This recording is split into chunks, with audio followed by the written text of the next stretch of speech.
Ça continue juste technique.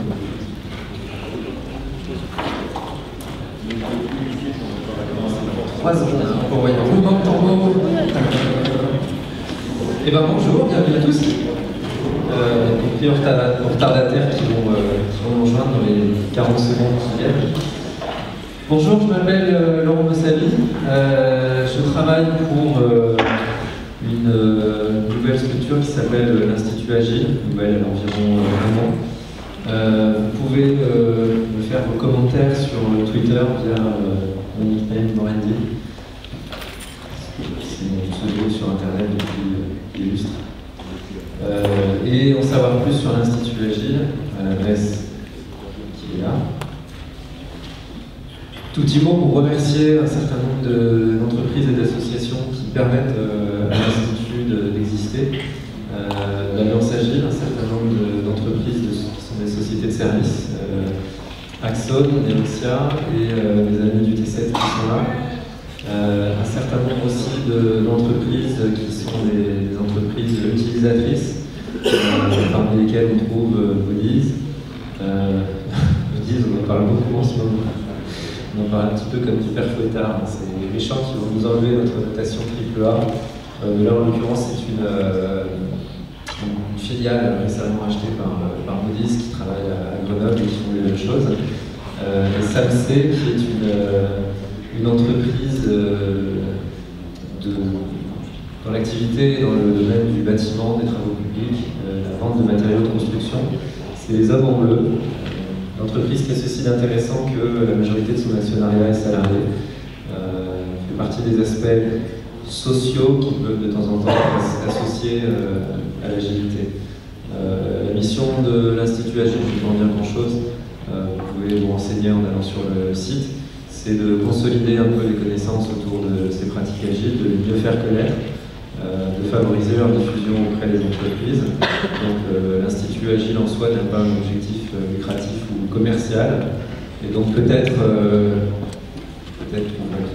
un moment votre entreprise parmi cette liste des gens qui soutiennent l'Institut Agile parce que je pense que ce sujet des pratiques agiles a un avenir au-delà de ce qui est simplement la vente de prestations commerciales. Et c'est un petit peu ce dont on va parler aujourd'hui. Ça, c'était pour ce qui me concerne. Donc, pour finir la présentation, pour finir de faire connaissance, j'aimerais bien savoir un petit peu qui vous êtes. Donc, je vais passer le micro, on va faire un tour de table, vous allez tous vous présenter. On va essayer d'optimiser, mais attrapez-moi après dans les couloirs si vous pouvez discuter un peu plus. Ça m'intéresse de savoir ce que vous faites, comment vous utilisez les pratiques agiles. Donc justement, qui est déjà utilisateur, qui a déjà mis en place dans son entreprise des pratiques agiles? Cool. Pas mal de monde. Qui est novice? D'accord. Qui est étudiant parmi vous? Pas mal de monde aussi. Qui est étudiant en génie logiciel? Alors c'est pas tous, et les autres c'est plutôt en informatique. En fait la question que je pose, vous allez voir pourquoi c'est important de m'assurer qu'il y a quand même un certain nombre d'entre vous chez qui ce terme évoque quelque chose. Certains d'entre vous font des études d'ingénieur, ici ou ailleurs, mais pas forcément au sein d'un département dont la dénomination contient le terme génie logiciel. Bon, cependant, d'une certaine manière, à partir du moment où vous faites des études d'ingénieur et que, au titre de votre activité d'ingénieur, vous allez être amené à développer des logiciels, peut-être dire que vous relevez effectivement de cette catégorie. Pour vous parler un petit peu de la session, le teaser, c'est cette situation qui est très célèbre, que vous connaissez certainement. Ceux qui ne connaissent pas leur histoire sont condamnés à la répéter. Donc ce que je vous propose aujourd'hui, en fait, c'est une contextualisation du discours agile. Pour ceux d'entre vous, je dirais, qui connaissent déjà. Ce n'est pas inutile d'avoir un petit rappel d'où est-ce qu'on vient. Et ça va peut-être aussi vous donner des arguments nouveaux pour convaincre. Pour ceux d'entre vous qui ne connaissent pas, Ça va peut-être aussi vous permettre de mieux comprendre, d'avoir une perspective un peu plus large sur le sujet, et donc au-delà, on va dire, du jargon, au-delà de choses dont vous entendez parler au long de la journée, alors des Agile Games, du Coding Dojo, du TDD, des trucs qui peuvent sembler un peu martiens quand c'est nouveau, qu'on ne connaît pas, qu'on découvre, et qui peuvent prendre un sens un peu plus solide, un peu plus carré, en ayant une idée de la toile de fond sur laquelle ça s'inscrit. Voilà, c'est ça la deuxième proposition de valeur de cette session, à part apporter éventuellement des arguments pour convaincre. Donc un petit plan rapide, je vais vous parler d'où on vient, pourquoi c'est important de connaître ce background historique au discours sur l'agilité. Et on va voir, je ne vais pas tout de suite griller toutes mes cartouches, mais on va voir ce que ça peut signifier pour un sujet de s'être imposé au point qu'il est complètement tenu pour acquis, que ça va de soi, et pourtant de ne pas avoir nécessairement tenu toutes ses promesses. Quel sujet mystère, quel suspense. Ça va nous amener à faire un tout petit détour par la théorie du marketing, la théorie de l'innovation, notamment un discours théorique particulier à ce sujet qui est la théorie de la rupture. Et dans la foulée de ça, on va s'intéresser justement à ce en quoi l'agilité marque une rupture. On va voir qu'il faut qu'on parle de valeurs. Vous avez peut-être déjà entendu parler, ou vous allez entendre parler dans le reste de la journée de valeurs agiles. Pourquoi c'est important de parler de valeurs? Et puis évidemment, parce que présentation qui se respecte, de terminer sur quelque chose qui encourage, qui challenge, qui remet en question, qui appelle à l'action. On finira, alors c'est peut-être pour ceux d'entre vous qui sont depuis un peu plus longtemps dans la communauté agile, par ce fameux appel à l'action. Ça vous convient? C'est mon plan. Est-ce que vous connaissez cette petite image rigolote? Qui la connaît?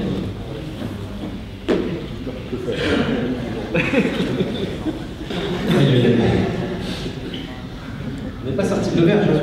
Et alors, vous pensez que c'est récent, ça? Donc, petit travail d'archéologie des médias. Voilà la version la plus ancienne que je connaisse. Si vous en connaissez une plus ancienne, merci de porter à mon attention. Et elle remonte aux années 70. Donc, bon, je ne vous fais pas un commentaire de texte sur ce petit cartoon parce que visiblement tout le monde le connaît par cœur. Donc, la partie nouvelle peut-être du propos, c'est 1970, 2010. Peut-on vraiment dire comment on fait des progrès?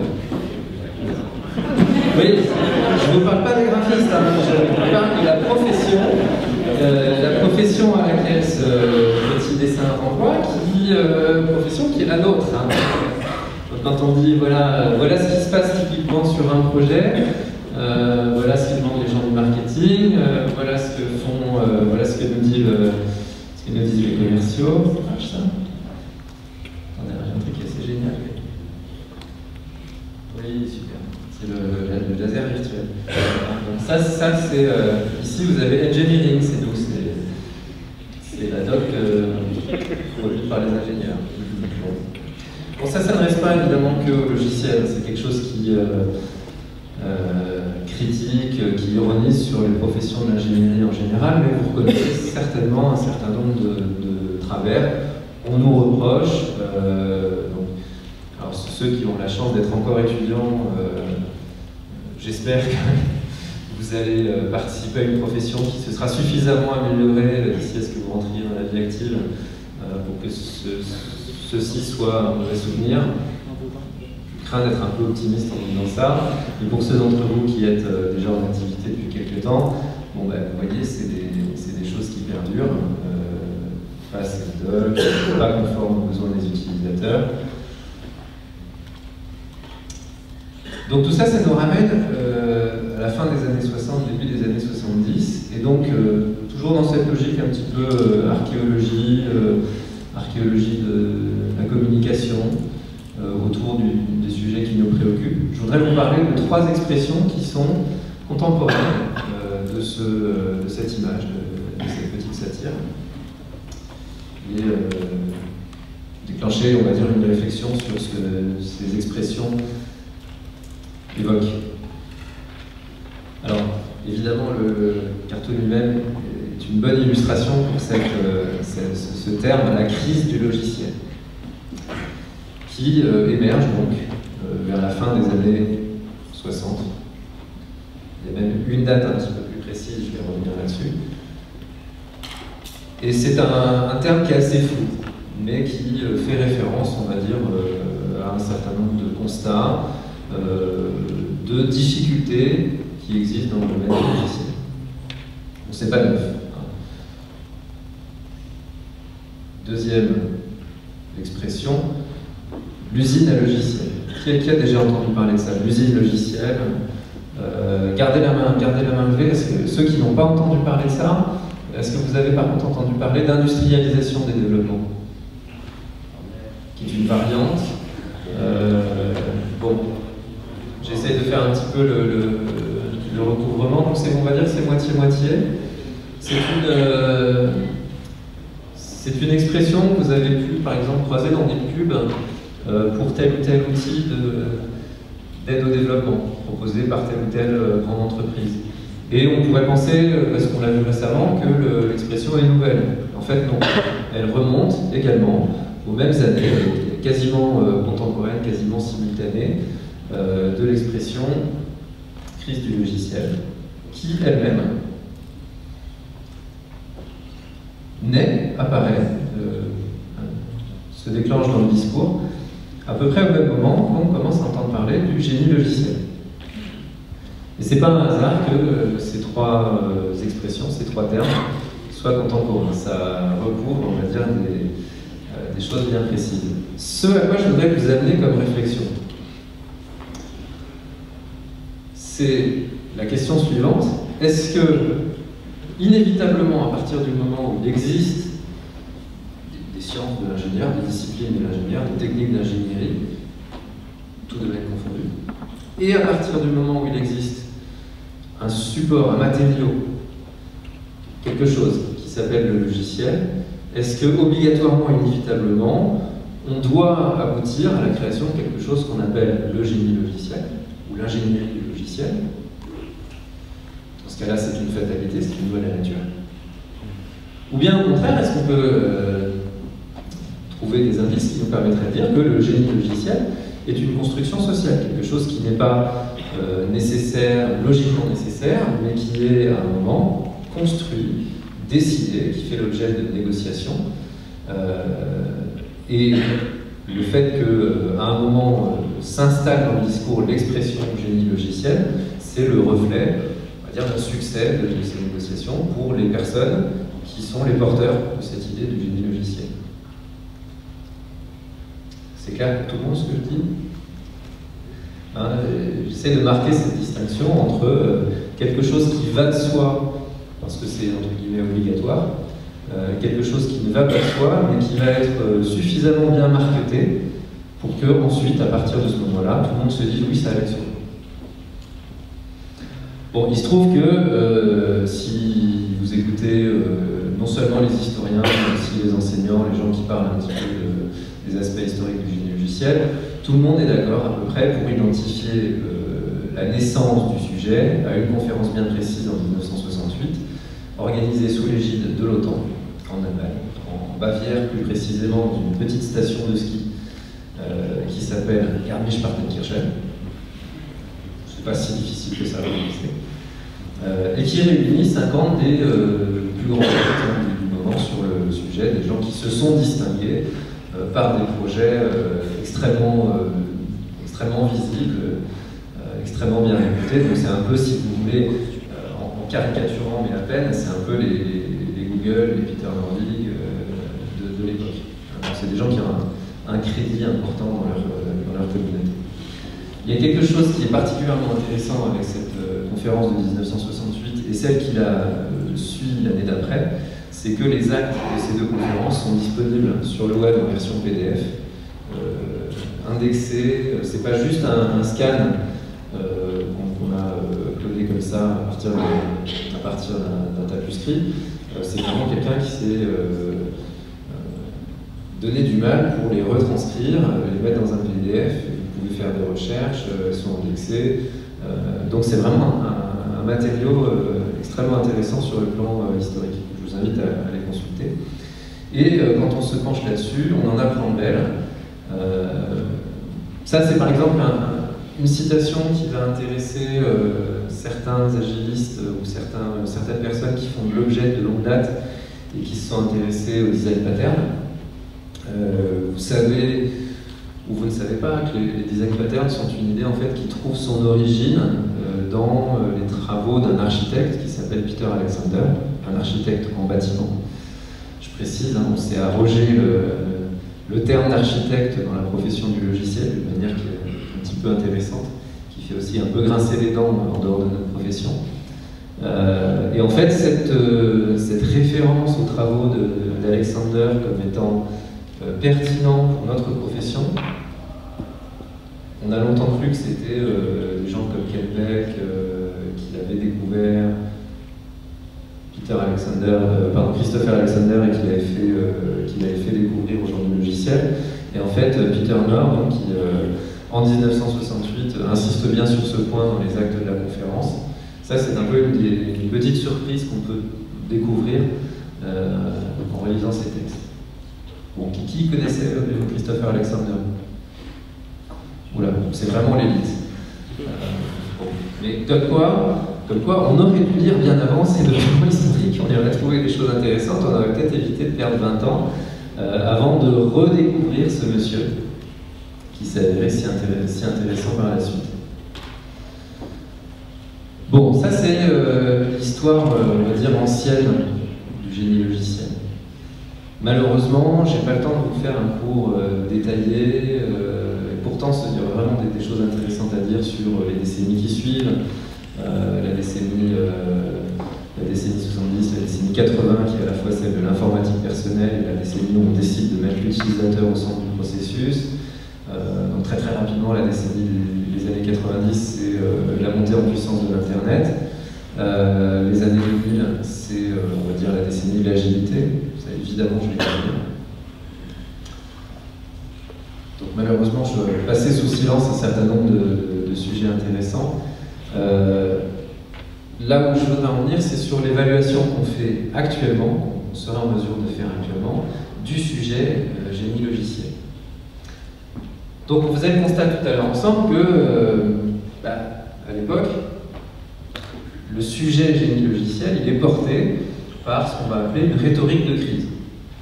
Donc cette expression crise du logiciel, elle vient faire allusion à des difficultés du style les projets sont tout le temps livrés en retard, il n'y a jamais les fonctionnalités que le client a demandé, c'est plein de bugs, etc. Et donc de vous à moi, si ces difficultés-là elles avaient été résolues, aujourd'hui, en 2010, 2011, ça se saurait. Et donc, commence à s'élever des voix de la part de gens qu'on ne pouvait pas soupçonner, on ne peut pas soupçonner, on va dire, de cracher dans la soupe parce qu'ils n'ont pas les compétences ou parce qu'ils n'ont pas le crédit. Quelqu'un comme Monsieur De Marco ici, qui a fait sa fortune et sa réputation sur un best-seller qui s'appelle Contrôler les projets logiciels, le management, la mesure et l'estimation. Sujet quand même fort sérieux. Rattaché d'une manière qui nous semble évidente au sujet du génie logiciel, management, la métrique, choses, on va dire, sérieuses qu'on peut faire pour faire avancer des projets de manière efficace. Quelqu'un qui est par ailleurs quand même connu pour être, pour avoir aussi, pour s'être intéressé au côté humain de la chose. Donc on lui doit le fameux Peopleware. Qui a entendu parler de ce bouquin, Peopleware? Là, vous m'inquiétez. Ce truc-là est une bible, en principe, Peopleware Productive Projects and Team, est une bible de l'approche agile. C'est l'un des premiers bouquins dans les années 80 qui commence à mettre l'accent sur le fait que, malgré tout ce qu'on a pu dire et malgré ce que De Marco lui-même a pu en dire, si vous négligez l'aspect humain, vous n'aurez jamais un projet réussi. Donc avant la lettre, avant Scrum, avant Extreme Programming, avant tout ça qui date du milieu des années 90, il y a eu de Marco et Lister qui, sans forcément donner des réponses extrêmement concrètes, sans parler de méthodologie ou de processus ou de bonne pratique ou quoi que ce soit, on fait ce qui est très remarquable, et très remarqué d'ailleurs, sur l'intégration de l'aspect humain quand on veut manager efficacement des projets de développement. Et donc, Tom DeMarco se fait aussi remarquer par un article en 2009 dans lequel il dit le génie logiciel, en gros, on a essayé, ça n'a pas marché, tant qu'on passe à autre chose. Software engineering, an idea whose time has come and gone. Bon, en anglais, le jeu de mots, c'est sur an idea whose time has come, ça veut dire il est grand temps, mais come and gone, ça veut dire venu et reparti, hein, ça veut dire il est temps qu'on tourne la page. Et donc, reniant ses propres propos qu'il tient dans le bouquin sur contrôler les projets logiciels, Tom DeMarco dit cette obsession qu'on a de la mesure, du management, du contrôle, ne nous a pas amené les résultats qu'on en espérait. Et finalement, le génie logiciel lui-même est une discipline en crise. Si on regarde de près en fait les actes des conférences de 1968, on va s'apercevoir que les gens qui sont réunis à l'époque en conférence se posaient tout un tas de questions extrêmement passionnantes sur le management des projets, sur la bonne manière de séquencer les activités, d'organiser des activités autour du développement. Hein, donc il y a l'analyse, le test, le déploiement, le suivi, le monitoring des projets une fois qu'ils sont mis en prod. Donc il y a bien d'autres choses évidemment qui va au-delà de la programmation, qui serait plus le domaine, le noyau dur en fait de cette discipline. Et je pense que celle-là n'est pas en crise, c'est ce que les Américains appellent computer science, l'informatique au sens pur, l'algorithmique, donc qui en ce moment produit des résultats intéressants autour par exemple de l'algorithmique quantique, de la cryptographie. Ça c'est quelque chose qui marche bien. Mais si on regarde strictement la partie génie logiciel, c'est-à-dire les aspects management et économique des projets logiciels, et qu'on se pose la question quels sont les éléments sur lesquels on a vraiment fait des avancées décisives depuis 1968, sur lesquels on peut dire ça y est, on a tranché. Mais en gros, c'est deux questions. Je vous mens pas, c'est pas juste deux exemples de questions que j'ai trouvées qui sont maintenant résolues. C'est les deux seuls que j'ai pu trouver en relisant à la loupe les actes de 1968, dont on peut dire aujourd'hui le débat il est tranché. Alors, premier débat, c'est est-ce qu'il vaut mieux utiliser des langages de haut niveau? Alors à l'époque c'est plutôt C, Fortran, etc. Aujourd'hui ce serait Java et Tutti Quanti. Ou est-ce que c'est qu'on est plus productif quand on travaille en assembleur? La question peut sembler presque ridicule aujourd'hui. On va dire évidemment on est plus productif en langage évolué. Encore que il y a toujours aujourd'hui des fans de l'assembleur et notamment des gens qui travaillent sur des plateformes à ressources très contraintes. Alors l'autre question qui peut paraître encore plus exotique, c'est est-ce qu'il vaut mieux travailler en mode interactif, ce qu'ils appelaient à l'époque online. En mode interactif, ça veut dire tout simplement sur une console, vous lancez votre programme, vous lancez le compilateur pour traiter votre programme et vous avez tout de suite des résultats. Ou est-ce qu'on est plus productif quand on fonctionne en mode offline, c'est-à-dire vous donnez votre programme sur des cartes perforées à quelqu'un qui revient vers vous le lendemain en vous disant ça a marché ou il y a une erreur de compile. Et donc les gens se posent sérieusement cette question à cette époque-là. Aujourd'hui, évidemment, ça nous paraît plus que désuet, ça nous paraît complètement anachronique. Sauf que, il y a quand même encore des gens qui sont tenants d'une méthode qui s'appelle Clean Room, qui maintient qu'un bon programmeur ne devrait jamais avoir besoin de compiler son code source pour savoir s'il contient des erreurs. C'est des gens qui disent on est plus productif et on fait moins de bugs quand, en gros, on s'interdit de compiler ou d'exécuter son programme, mais on essaye d'en découvrir les bugs et de les corriger par des méthodes de type formel, méthodes de preuve, etc. Donc même sur ces deux questions qui, vues de loin, paraissent un peu tranchées, c'est pas du tout évident qu'on les ait définitivement réglées.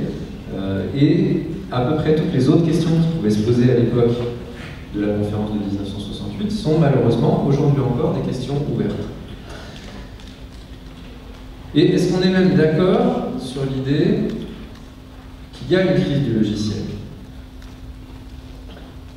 J'ai découvert en fait, on dit tout le monde est d'accord, et si vous lisez n'importe quel historique du génie logiciel, on va vous dire en 1968 il existe une crise du logiciel et on fait la conférence pour trouver des solutions, pour apporter des solutions. Et ce qui explique que le génie logiciel est une discipline enseignée dans les universités aujourd'hui, c'est qu'on y trouve effectivement des solutions, et donc c'est le progrès en marche, c'est le sens de l'histoire. De fait, Rundell, qui est donc l'éditeur qui a fait la retranscription de ce qui s'est dit pendant la conférence, dit en 1969 cette histoire de la crise du logiciel, c'est l'un des résultats les plus importants de la conférence de Gerlich. Edgar Dijkstra, qui est un mathématicien et un programmeur hollandais extrêmement connu et révéré, on va dire, notamment parmi les enseignants, parmi le corps enseignant, parmi les gens qui se sont penchés de manière très détaillée sur la théorie et sur l'historique de cette chose-là, est l'un des principaux instigateurs du mouvement, et il dit, grosso modo, je paraphrase, c'est super important qu'on soit arrivé à tous se mettre d'accord sur l'existence d'une crise en 1968, parce que sans le fait d'avoir admis qu'il y avait une crise, on n'aurait jamais réussi à proposer des améliorations. En fait, quand vous lisez ce que disent des historiens professionnels sur cette même question, c'est pas si simple. Et notamment, il y a un monsieur McIlroy qui lui a fait partie de cette conférence, qui a assisté, qui dit un petit peu après on vous a pipoté, mais complètement. Le travail éditorial qui a été réalisé par Rundell est un travail de montage savant. Alors évidemment, toutes les citations qu'il a utilisées sont des citations réelles, mais on a savamment disposé les choses de manière à magnifier certains thèmes et en réduire d'autres.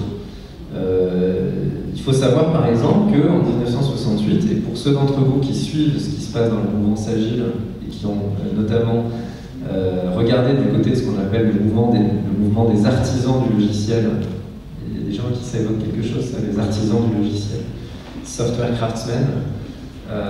Cette idée d'artisanat a été évoquée en 1968, notamment par un article satirique qui évoquait ce à quoi on pourrait arriver si on avait traité les artistes en disant oh, faut industrialiser le travail, là, le monsieur Da Vinci il est brillant, c'est un super technicien, on va le transformer en manager. C'est ce à quoi sont appelés les plus brillants d'entre nous, les plus brillants ingénieurs, tout le monde le sait, sont appelés à devenir d'excellents chefs de projet. Et cet article, en fait, évoquait ce qui se passerait si on appliquait cette logique-là à Léonard de Vinci. Hein, on va le mettre en charge de l'approvisionnement en pinceau et en peinture. Bon, alors c'est quelque chose qui est relativement normal. Une grande idée ne peut être acceptée, ça c'est une citation de mon ami et collègue Alistair Coburn, que si elle est déformée, adaptée, corrompue, on pourrait dire. Dijkstra, par exemple, est tout à fait d'accord sur l'idée que le génie logiciel est quelque chose qui a été complètement corrompu. Il va dire à un moment le génie logiciel, en fait, c'est une espèce d'étiquette qu'on va gentiment donner à des managers pour leur donner un sentiment de valorisation de leur travail. Alors qu'en fait, on s'est complètement éloigné, dit ce même Dijkstra qui a fait partie des principaux promoteurs de cette idée du génie logiciel, il dit humbug. En anglais, ça veut dire des conneries. Donc c'est pas moi qui le dis, hein, c'est l'un des fondateurs même de la discipline qui, quelques années plus tard, enfin 1993, donc longtemps après que cette discipline ait commencé à s'installer dans les universités et commencé à faire partie du paysage informatique, dit mais c'est une escroquerie monumentale. Alors bon, peut-être que c'est une vision isolée des choses. On va revenir là-dessus. Mais en tout cas, j'espère, quelques citations suffisent à faire germer un doute. Finalement, est-ce que véritablement, ce qui explique le succès persistant de cette discipline de génie logiciel, c'est les succès qu'elle a accomplis en réponse à la crise? Et donc, on peut même s'interroger, est-ce qu'il y a réellement eu une crise? Alors, cette image-là est une référence à un article qui est aussi un classique, qui s'appelle No Silver Bullet, un article de Frederick Brooks. Qui connaît ça? Donc, petit message de passage, révisé au classique. Il y a beaucoup de textes qui sont antérieurs aux années 2000, qui sont encore extrêmement importants de nos jours. Vous allez les trouver dans les bibliographies d'un certain nombre d'ouvrages de référence sur les pratiques agiles. Moi, j'ai appris énormément de choses, par exemple, en parcourant la bibliographie du bouquin sur Extreme Programming de Ken Beck, qui cite tous ces ouvrages-là. Ça vaut le coup de se pencher sur ce passé, sur cette historique qui est vraiment très très riche d'enseignement, qui va vous apprendre beaucoup de choses, qui aussi... c'est pas du tout intuitif, mais ces choses anciennes peuvent vous donner beaucoup d'éléments pratiques utiles aujourd'hui. Donc il y a ce fameux article qui s'appelle No Silver Bullet qui dit qu'il ne faut pas espérer trouver la balle d'argent qui va oxyre d'un seul coup le loup-garou de la crise du logiciel. Et en fait, l'une des questions qu'on peut se poser, c'est est-ce que la raison pour laquelle il n'existe pas de balle d'argent, c'est pour la même raison qu'il n'en existe pas dans la vraie vie, c'est qu'on n'a jamais vu un vrai loup-garou. La crise serait-elle une réalité ou plutôt un mythe inventé de toutes pièces pour terrifier les gens, pour les amener à acheter entre guillemets du génie logiciel, pour les amener à adhérer au programme qui était proposé en 1968 et dont on va voir que ce programme n'est pas tout à fait neutre. Petite interlude, je vais essayer d'aller très vite là-dessus parce que le temps file. Je vais tout de suite aller aux images. Je passe sur le blabla. Qu'est-ce qui se passe quand on a un sujet ou un produit, puisque donc on fait un détour par la théorie du marketing, un produit qui est totalement dominant sur son marché, à tel point qu'il ne se sent menacé par personne. La théorie de l'innovation de rupture qu'on doit à M. Christensen dit dans ce genre de situation, on va avoir des surprises. Alors, exemple, je prends un exemple qui est suffisamment derrière nous pour que le bilan soit fait et donc je puisse vous annoncer aujourd'hui qui a gagné. C'est la photo numérique contre la photo argentique traditionnelle. Et je vous demande de faire, pour ceux d'entre vous qui sont suffisamment vieux, un retour en arrière à 1990. Et c'est déjà relativement loin derrière nous. En 1990, les premiers appareils qui arrivent sur le marché, ça ressemble à ça. À votre avis, c'est quoi la résolution de cet appareil photo numérique des années 1990 dont le juste prix est de 999 $? Qui se risque à deviner parmi les jeunes? 50 par 50. Oh non, vous êtes en dessous là quand même. 301 240. En noir et blanc. Alors, évidemment, quand ces choses-là arrivent sur le marché, à l'époque, qu'est-ce qu'on dit? On dit c'est un gadget, ça n'a aucun intérêt, ça ne peut pas marcher. Ça ne marchera jamais. Donc, un certain nombre d'entreprises extrêmement connues à l'époque se disent bon, c'est une bonne, ça passera. Voilà ce qui est vendu dans les années 2000. Donc là, je pense qu'on a tous probablement eu en main un moment ou un autre ce genre de choses-là. C'était peut-être celui de vos parents, c'était peut-être le vôtre. Mais ça fait partie des appareils qui ont été les plus vendus. Dans les années 2000, les professionnels de la photo se disent oui, c'est gentil, c'est bien, c'est peut-être bien pour des gens qui partent en touriste, qui vont prendre des photos de vacances, ça ne remplacera pas un matériel de professionnel. Et c'est pas demain la veille que ça détrônera ce qu'on a, qui fait vraiment quand même du travail de qualité. Bon, et puis aujourd'hui, évidemment, on est en 2010. Les usines Polaroid ont définitivement mis la clé sous la porte. Il y a eu une tentative de les relancer, il y a eu une tentative de les remettre au milieu du jour. Ça ne donne pas grand-chose. L'argentique est mort et enterré, on est tous d'accord. Est-ce qu'il y a des photogrammes dans la salle, amateurs ou professionnels? Est-ce qu'il y a quelqu'un qui me contredirait sur ce sujet? On est passé au tout numérique. En l'espace de 20 ans, ce qui est quand même très court, hein. C'est pas un temps excessivement long. On vit dans une époque où l'innovation s'accélère, mais enfin, il y a des entreprises qui pensaient être là encore aujourd'hui qui n'y sont plus. Alors, comment ça fonctionne? Juste pour vous dire en fait comment la théorie prédit que ce genre de choses va se passer.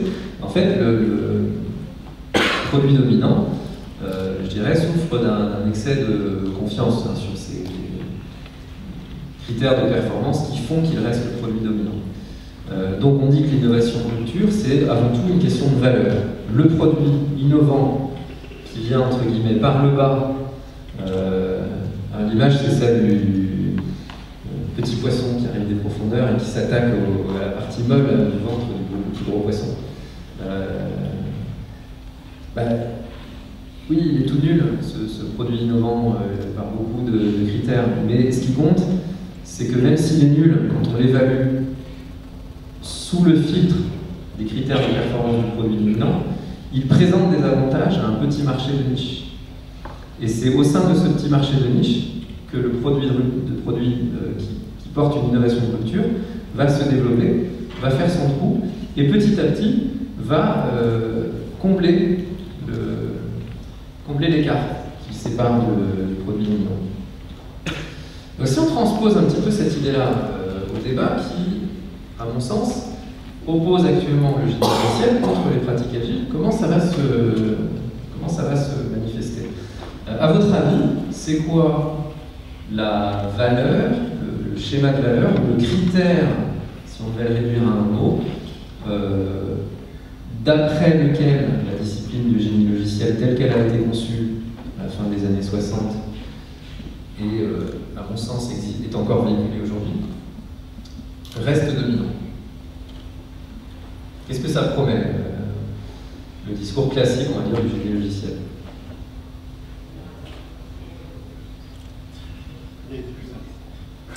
Non, parce que quand on a des projets qui dépassent systématiquement les budgets, c'est pas l'efficacité économique qui motive l'adhésion très persistante au génie logiciel. Donc, bien essayé, mais mauvaise réponse. Oui. La prédiction. Oui, je suis assez d'accord. Et alors, il n'y a pas de mauvaise. Enfin, il y a des mauvaises réponses, on va dire, si on les examine à l'aune de la performance réelle. Effectivement, il y a la promesse de pouvoir prédire. Mais c'est pas, attention, c'est pas la prédiction, la justesse des prédictions, puisqu'on a vu aussi, chaque fois qu'on annonce une date pour un projet, c'est un petit peu comme le film avec Alain Chabat, Astérix et Cléopâtre. Vous vous souvenez de la scène où il dit tu as 3 mois pour me faire construire mon palais. Ah oui, avec combien de mois de retard? En informatique, c'est un petit peu ça. Quand vous donnez une estimation pour une date de livraison, c'est OK, et on va se rajouter combien comme marge d'erreur là-dessus pour savoir ce qu'on va annoncer vraiment à notre client. Donc c'est pas non plus la prédiction au sens la justesse des prédictions qu'on formule, c'est tout simplement le fait qu'on promette de savoir faire des prédictions. Alors moi je le résume parce que je suis obligé de vous laisser avec une idée un peu forte, quitte à être à l'emporte-pièce.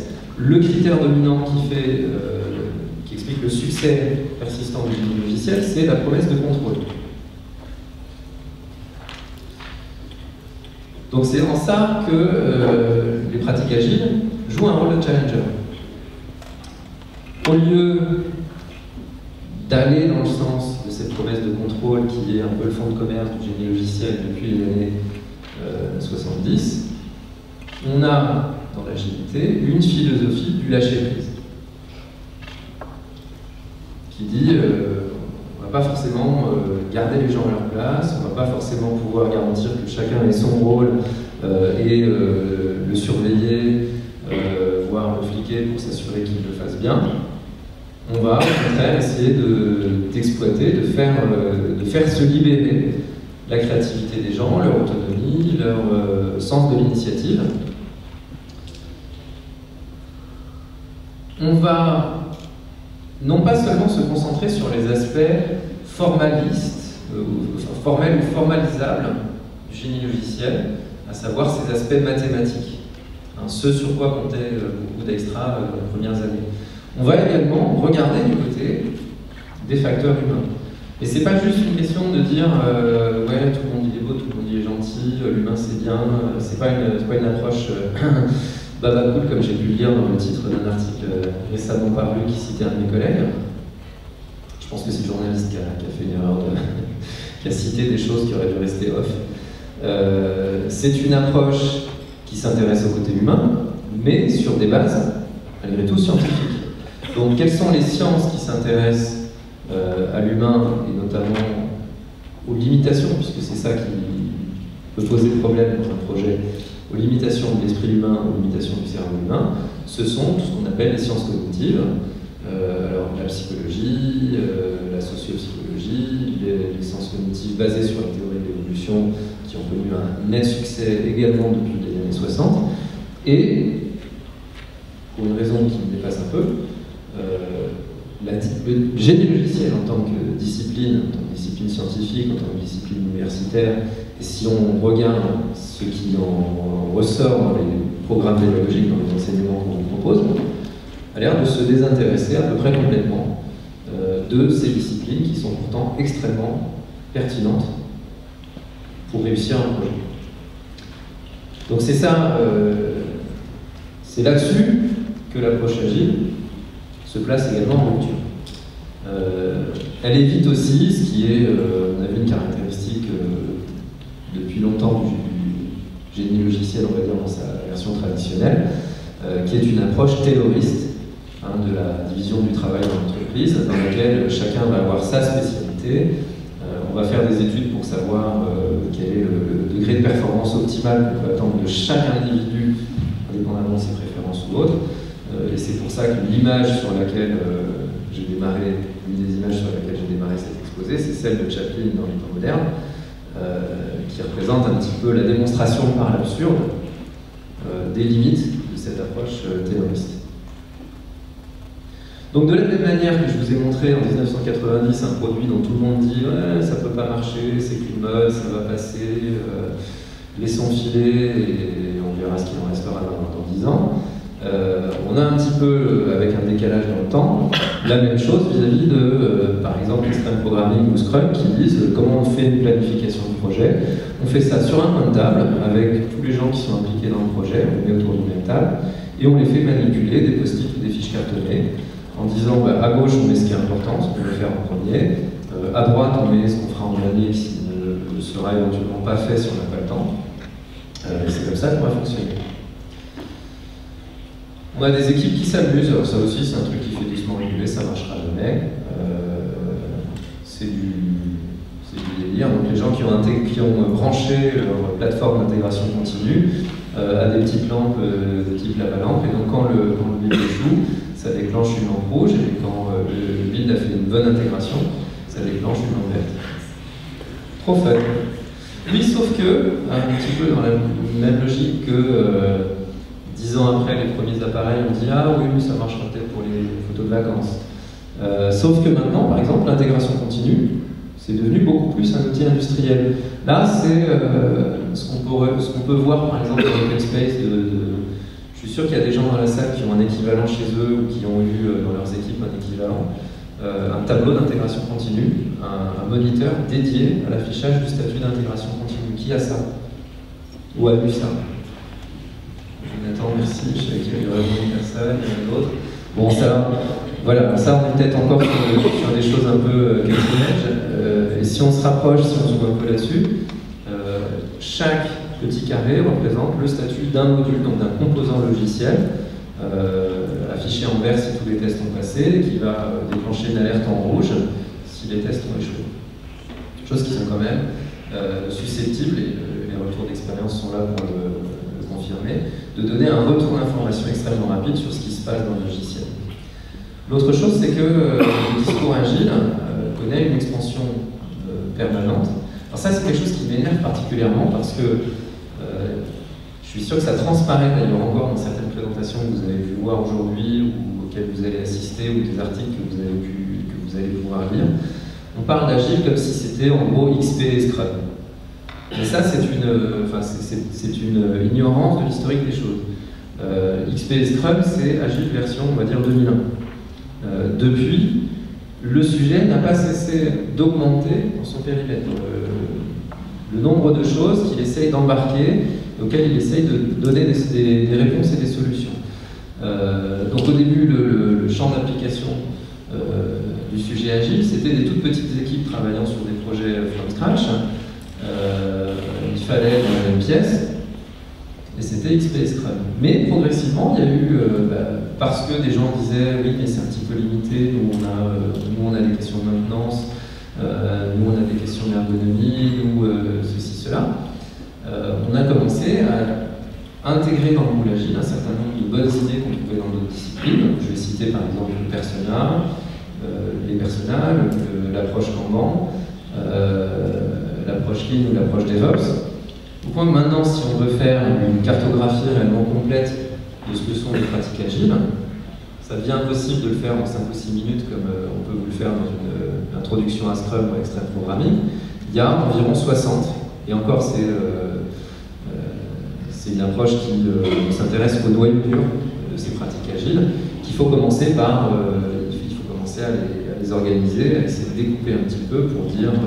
alors là c'est une métaphore, c'est la métaphore d'un plan de métro souterrain. Alors il y aurait une ligne Extreme Programming, il y aurait une ligne Scrum, mais il y en a d'autres. Il y a une ligne test automatisé, il y a une ligne Product Management dans laquelle on trouve un certain nombre de pratiques innovantes destinées aux responsables produits. Et tout ça, en fait, cet effort de formalisation, je m'avance un petit peu sur la suite, mais c'est parce qu'il me reste très peu de temps, je ne suis pas sûr que la communauté agile ait encore réellement fait correctement. Donc, qu'est-ce qu'on est en train de voir se passer avec cette expansion du périmètre des approches agiles? Précisément ce qui se passe avec un produit qui représente une innovation de rupture et qui part, on va dire, de très très bas quand on l'évalue sur les critères de performance qui servent à juger le produit dominant, mais qui vient petit à petit rattraper ce retard jusqu'à menacer ce discours dominant. Alors je pense que c'est ce qui est en train de se passer, c'est la manière dont j'ai envie de caractériser le débat entre discours agile et discours, on va dire, classique du génie logiciel, sauf que, le petit bémol que je vais apporter dans les 2-3 dernières minutes, on n'en est pas encore au point où on peut dire, comme la photo numérique, c'est bon, on a gagné, on ne parle plus de ce qu'il y avait avant, et on est maintenant complètement dans la nouveauté. Donc on est encore au milieu du gué, et l'innovation, c'est jamais quelque chose de gagné. Alors on a un certain nombre de soucis, notamment, qui pourraient encore amener à ce que les progrès proposés par les approches agiles soient perdus, retombent dans les oubliettes. Notamment, on a quelques soucis de jargon. On a inventé tout un tas de mots.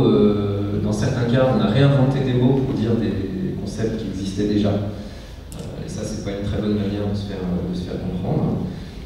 On a donc ce côté où on ignore notre propre histoire. Ça, c'est quelque chose de très dommageable.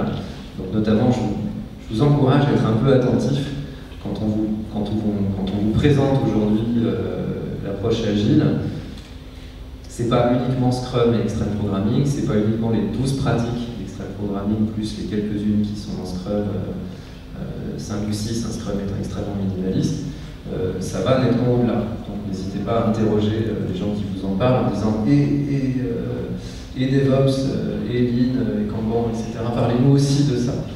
Voilà juste une toute petite liste rapide des choses qu'on vous présente comme si elles avaient toujours fait partie d'une approche agile, alors qu'en fait elles ont toutes été inventées après 2001, c'est-à-dire après la rédaction du fameux manifeste. On a toujours très peu de preuves empiriques, on a toujours très peu de chiffres montrant que ça marche. Ça aussi, ça fait partie des choses qui risquent de mettre en péril.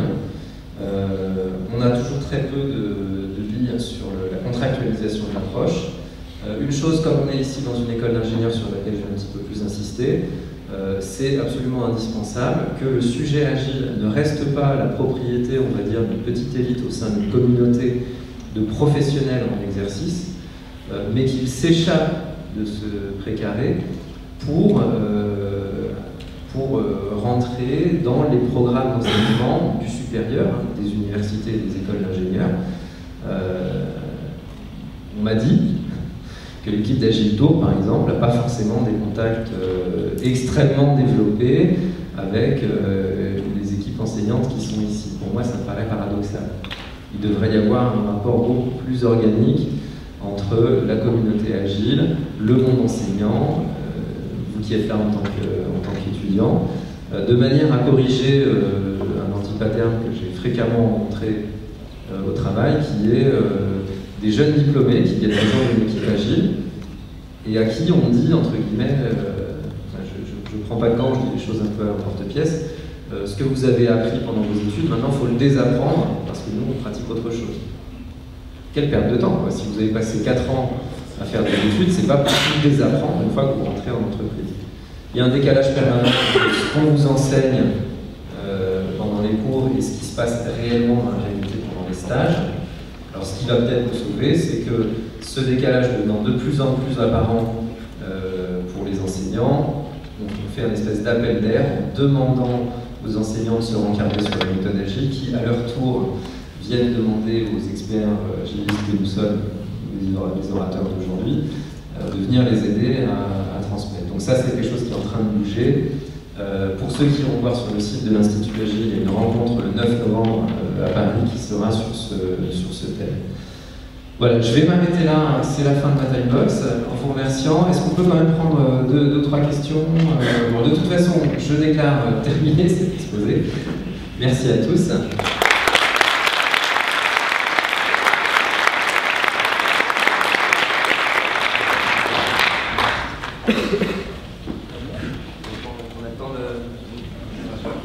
Ceux qui veulent prendre des cafés, ils peuvent, mais voilà, sinon, s'il y en a qui veulent poser des questions, ils peuvent. Est-ce qu'il y a une question?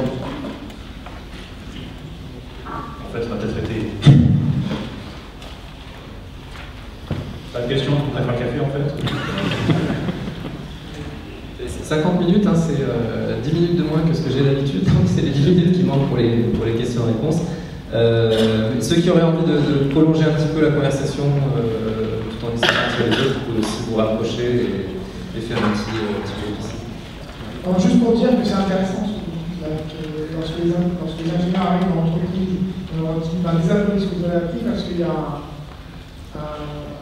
c'est connu, je ne sais pas si vous connaissez, c'est David McLaren, le fondateur de Ruby on Rails, qui a fait une vidéo qui s'appelle Unlearn Your MBA. Donc, je pose quelques questions sur le système éducatif. Si, lorsque les ingénieurs sortent d'école d'ingénieur et rentrent sur le marché d'emploi, on leur dit désapprenez ce que vous avez appris à l'école d'ingénieur, et lorsque les personnes qui sont graduées de MBA sortent de la école de commerce, on leur dit désapprenez ce que vous avez appris au niveau du MBA. Je pense que c'est très intéressant. Et pas penser à ça, mais c'est un rapprochement qui est assez intéressant, c'est pas assez inquiétant quand même, non? Oui, je suis aussi inquiet que vous sur... alors, pour la petite histoire, je suis un autodidacte, donc j'ai suivi d'autres chemins que ceux du système officiel. Cela dit, j'ai parlé à beaucoup de gens qui ont eux suivi des études, ou qui sont enseignants, ou qui ont un doctorat, etc. Donc c'est pas, j'ai envie de dire, c'est pas juste une lubie de quelqu'un qui est un petit peu paumé, un peu autodidacte. C'est un constat qui est partagé par beaucoup de personnes qui ont beaucoup de perspectives. Différentes et convergentes sur ce sujet. Je ne peux pas m'exprimer moi sur le sujet management qui concerne les MBA parce que ce n'est pas mon métier, donc je préfère ne parler que ce que je connais.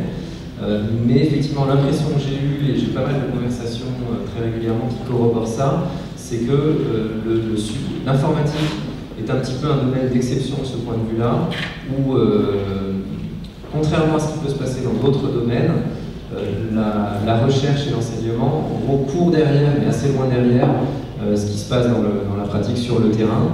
Et effectivement, les gens qui font avancer l'état de l'art sont plutôt des gens comme DHH, le créateur de Rails, ou les gens qui ont par exemple créé des systèmes de gestion de version les plus populaires comme Git. C'est pas des gens issus de la recherche qui innovent, c'est des gens du terrain. Et ça, c'est quelque chose qui est un peu, on va dire, paradoxal.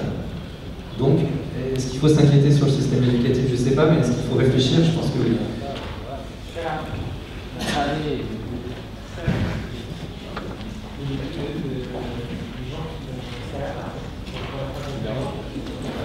Alors, Scala est en exemple parce qu'il a été, c'est quelque chose qui vient de la recherche. D'accord. Oui, il peut y avoir des contre-exemples, on va va dire localement, je ne dis pas qu'il n'est jamais bienvenu du monde de la recherche, qui ait eu un impact sur notre profession, sur le quotidien de ce que c'est d'être un ingénieur logiciel. Mais franchement, honnêtement, levez la main ceux qui sont dans l'auditoire, qui sont en poste et qui avaient lu récemment un papier scientifique qui a changé la manière dont vous pratiquez votre métier. Vous pouvez prendre le micro parce que ça m'intéresse. Alors le titre. Ça marche? Oui. Je me souviens plus du titre, ça fait quelques mois déjà. C'était sur quel sujet? Scientifique. La question c'est oui. le sujet scientifique.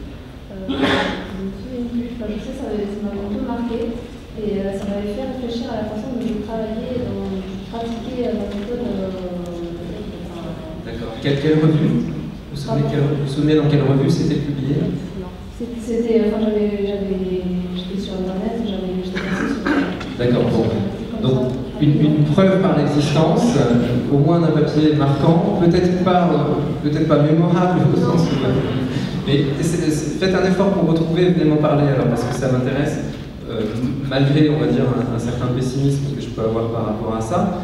Peut-être aussi, ça vient du fait que je n'ai pas les bonnes sources d'information. Vous avez des questions, Jean? Jean-Baptiste?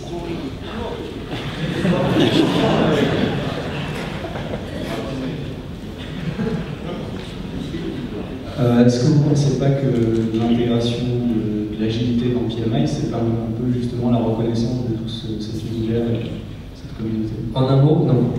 Je vais vous expliquer pourquoi. Non mais j'ai de bonnes raisons de penser. Je ne suis pas... ça n'est pas une réaction épidermique, c'est une réaction qui s'appuie sur ce que je suis capable de discerner de la proposition de valeur du PMI d'après les documents qui sont publiés. Vous avez peut-être remarqué, l'approche agile est une approche open source. Hein, tout ce qui est publié sur l'approche agile est disponible. Les supports des sessions que vous avez pu voir ici, que vous allez voir dans le reste de la journée, tout est en ligne. Alors il y a des bouquins qui sont évidemment vendus en librairie, il faut les acheter, etc. Mais il y a énormément de choses qui se passent sur le net. Cherchez le contenu publié par le PMI, c'est-à-dire des articles nouveaux, originaux, ou le détail de leur démarche de certification, vous allez trouver très peu de choses. Donc c'est des gens qui vendent d'ores et déjà une certification agile. Ils prétendent qu'elle couvre 110 ou je ne sais plus combien de pratiques agiles connues. La seule chose qu'ils diffusent sur leur examen, c'est une liste des items, mais il n'y a aucun détail. Alors que, pour moi, c'est pas ça, faire un bon travail d'information. Quand on vous propose de passer un examen, il faut que les textes de référence, il faut qu'il y ait des annales d'examen précédents, il faut que vous ayez tous les moyens de vous y préparer. Et ça, par contre, c'est jalousement gardé par le PMI. Le vendent, la certification est très chère. Non, enfin, pour moi, c'est plus une tentative, entre guillemets, de récupération, parce qu'ils sentent bien. Le PMI étant aligné avec le Software Engineering Institute, qui a entre guillemets la gestion patrimoniale des idées issues de cette mouvance du génie logiciel des années 70. Ils sentent bien que ce sujet est en train de leur échapper, et j'y vois, il y a peut-être des membres du PMI dans l'assistance. Je suis en contact aussi avec les gens du PMI, donc on en parle ensemble, mais ça ne m'empêche pas d'avoir mes opinions sur le sujet que je n'hésiterai pas à me dire en public et en face à face. Donc ne voyez pas là une attaque parce que je me sens en terrain ami, que je n'irai pas réitérer ailleurs. Je pense que le PMI panique un petit peu et cherche à se positionner sur un sujet qu'il ne maîtrise pas vraiment. Donc je le vois que ça peut être vu comme une victoire du point de vue des agilistes, mais il ne faut pas le prendre comme une victoire définitive. Bon, je vous remercie.